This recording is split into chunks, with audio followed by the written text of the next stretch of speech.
What's up, everyone? Welcome back to Tea by Somi. And as you know, today's tea, we'd be serving it piping hot. Strap in, because we're connecting the dots on a story that's equal parts heartbreaking, infuriating, and would leave you in utter disbelief. It involves a bombshell Netflix documentary, a disgraced music mogul currently behind bars, and one of his most famous proteges who just suffered a health crisis so severe it landed her in the hospital. Yeah, you heard me right. We're talking about Aubrey O'Day of Danity Kane. If he is found guilty on at least something, how does that make you feel? I'd feel best if he was found guilty on everything. And if he walks free? I'm really wanting to make sure that everybody is highly aware of how vast and wide the response of this jury is going to read for everyone. And if he were to walk free, he's coming after everybody. Just days after bravely telling her story in Netflix's Janice Combs' The Reckoning, she was forced to miss her own band's reunion show from a hospital bed, and she says the two are directly connected. Let's set the scene. Last Wednesday, December 10th, Danity Kane was set to perform a major reunion show in Los Angeles as part of their Untold chapter tour. Fans were ecstatic, but hours before showtime, Aubrey O'Day posted a devastating message from the emergency room. She wrote, "My loves, I am so sorry. I've become extremely sick and physically can't make tonight's show as I'm in the ER. She said she'd been fighting it all day, but her body shut down. Her heart was broken to let fans down. Her bandmates, Andrea Thembrez and Dee Woods, had to perform as a duo." Does this mean you missed us?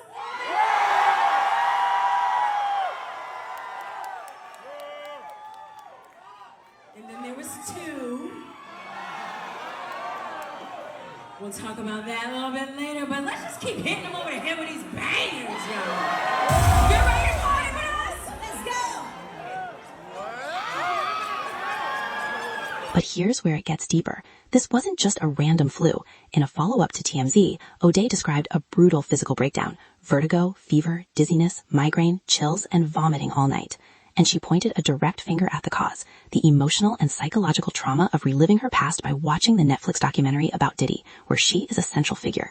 Janice Combs' The Reckoning, executive produced by his longtime rival 50 Cent, dropped on Netflix on December 2nd. It's a staggering 4-part deep dive into the allegations against the Bad Boy founder, and it was viewed over 21 million times in its first week. Aubrey O'Day gave one of the doc's most chilling interviews. She described a predatory environment from the start, alleging Diddy sent her sexually explicit emails in 2008 with pictures of his penis and messages saying, "I don't want to just fuck you, I want to turn you out."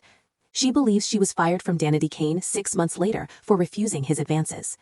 Even more hauntingly, she read an affidavit from an alleged eyewitness who claimed to see her being assaulted by Diddy and the bodyguard in 2005, a memory she herself has no recollection of. "Does this mean I was raped? I don't even know, and I don't want to know," she says in the doc. Now, imagine carrying that for years, then seeing it all play out on a global scale. O'Day told TMZ, "Watching everything from Netflix unfold publicly was like living it again, but this time with context and truth outside of me. It's been a very heavy time." Her body's violent reaction was, in her words, her nervous system reliving everything with brutal clarity. So, where does this leave everyone as the dust tries to settle? Sean Diddy Combs. He is currently serving a 50-month federal prison sentence after being convicted on 2 counts of transportation to engage in prostitution. He was acquitted of more severe sex trafficking and racketeering charges. His release is projected for May 2028. Aubrey O'Day and Danity Kane. After being released from the hospital, O'Day is determined to rejoin her sisters. The Untold chapter tour continues, framed by the band as more than a concert. It's a reckoning and the truth behind the story. O'Day has vowed to be at the next show. The cultural impact. The documentary has ignited fierce debate. Is it a necessary exposé giving voice to victims, as 50 Cent claims, or a vendetta-fueled project using questionable means, as Diddy's side argues? Viewer reviews are polarized, with many praising its thoroughness while others are furious at the legal outcomes.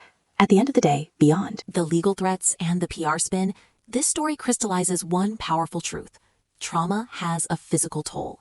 Aubrey O'Day's trip to the ER is a visceral reminder that the fallout from abuse isn't confined to court transcripts or TV screens. It lives in the bodies and minds of those who lived it. Her attempt to reclaim her story on stage with Danity Kane is running headfirst into the painful process of reliving it.